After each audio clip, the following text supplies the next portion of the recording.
Apple had its big media event today, and I'm still waiting for my invitation. Investor Beat starts now.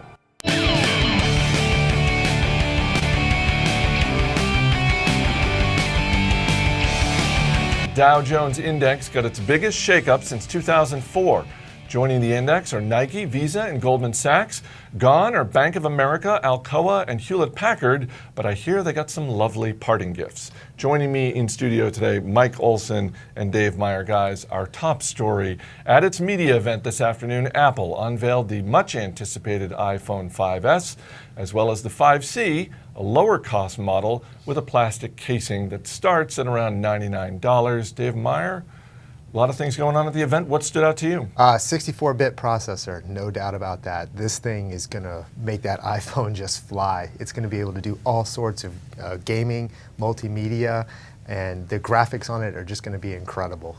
The move with the 5C, people have been debating that for a while. Is the move down market a smart one? In my opinion, this represents an acknowledgement that they just cannot compete with the Android devices. And, yes, it opens market opportunity, but it also means they're not that tightly integrated ecosystem, which has this sort of switching cost that was originally purported. And so now you're left asking the question, are they in a position where they're going to devalue their brand, incrementally reduce whatever sort of cachet is associated with an iPhone and find themselves in a position not unlike Coach or Tiffany's when they did try and capture volume?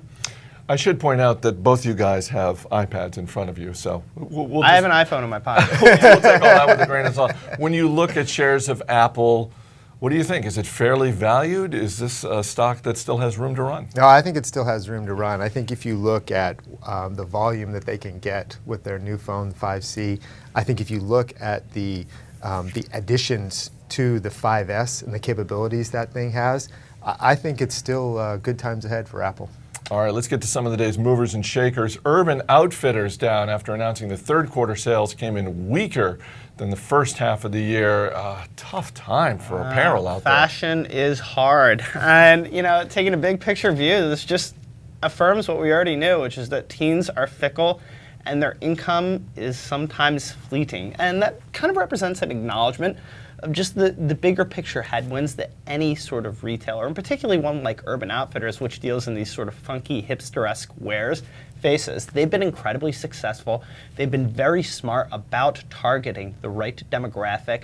They're a very savvy online retailer, and they're brand agnostic. And they've been incredibly successful as a consequence of that. The street has acknowledged that. So when they go ahead and they say, you know what, we're only growing sales at mid-single-digit rate as opposed to maybe 7%, which the street expected, stock at 21 times earnings gets hit. Normally I'd say this is kind of a myopic view of things. But in fact, I don't actually think that is the case because each day, a given brand and any retailer, they're on notice. They have to go ahead and be fresh every single day. Is what Urban has, something that can't be replicated? No. I'm guessing not. Specialty retailer Five Below up big after second quarter results came in much higher than expected. Same-store sales up more than 6.5%. Yeah. What do you think of this stock? This is actually a company my daughter introduced me to a little while back, and I've been very impressed with what they're doing and how they're doing it. This quarter, they beat their estimates for sales and adjusted earnings, and they raised, even though they lowered their next quarter's guidance, they raised it for the full year. 22% growth in stores, just as you said, 6.6% comps increase. I think this is a company that knows its customers very well and is supplying what they want. Crocs getting hit after cutting third quarter guidance. Sales in the Americas coming in weaker than expected. Did I mention something about apparel being tough? Yes. So, rubber shoes. If there's one thing I actually hate more than teen retailers, it's the shoe business. It's basically a place where capital goes to die historically. And I'm frankly amazed that these abhorrent rubber shoes have stuck around as long as they have. Don't sugarcoat it. What do you really think? And even more surprised that they've actually been able to expand their presence outside of the ugly clogs which they originally offered. And so, you would yet again say, oh, whatever. They cut sales guidance like 5%. So this isn't a big deal in the scheme of things. This is completely myopic. No, these are ugly shoes. And the street is rightfully asking whether or not this is the siren song. This is that inflection point where people finally get, some semblance of sanity about themselves and say, I'm not going to wear these things anymore. So, you can say, oh, 9 times earnings, cheap. maybe. But do I have any assurance that they're going to continue to make as much money off of these horrible things or sell as many of them in the future? No. I don't want anything to do with the stock. I could be wrong, but you strike me as slightly bearish on this one. I mean, Finally, BlackBerry. I don't know why it's down. around still. BlackBerry down after the company denied it is cutting half of its overall sales force. How much longer can this continue with BlackBerry? This seems like the slowest moving train wreck in history. Yeah, it's incredible. In one sense, you feel bad. This was a company that was on top of the world for so long, and then just had their world, their knees cut out from under them, so to speak, with the evolution of the smartphone. Yeah, so we've learned from the company that they haven't, in fact, gutted the sales force. They have let some people go. They've relocated some others. There's also Relocation. there's also some talk about private investments coming in and taking this thing private. Some pension funds in Canada apparently don't like the idea. I can't say that I blame them. This is not one of my favorite stocks.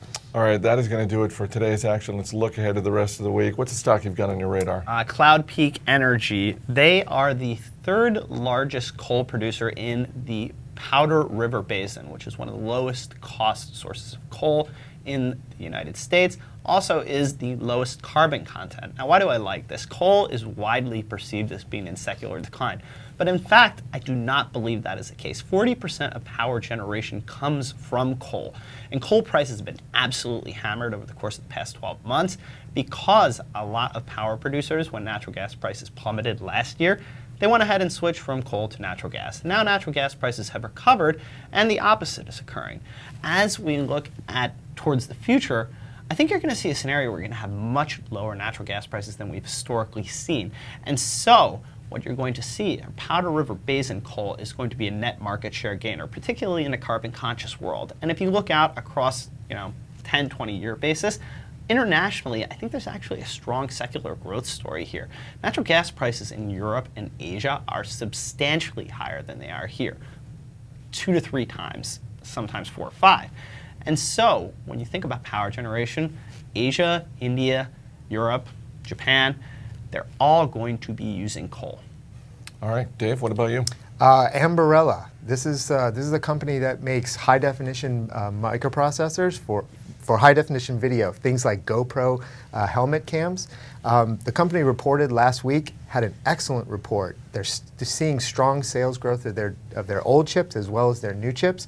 The one comment that really got me, though, was they expect to see significant revenues from non-sport wearable cameras. That, to me, says we're going to see some more from wearable technologies in the future, and they're going to benefit. All right, for Dave Meier and Mike Olsen, I'm Chris Hill. Thanks for watching. We'll see you next time.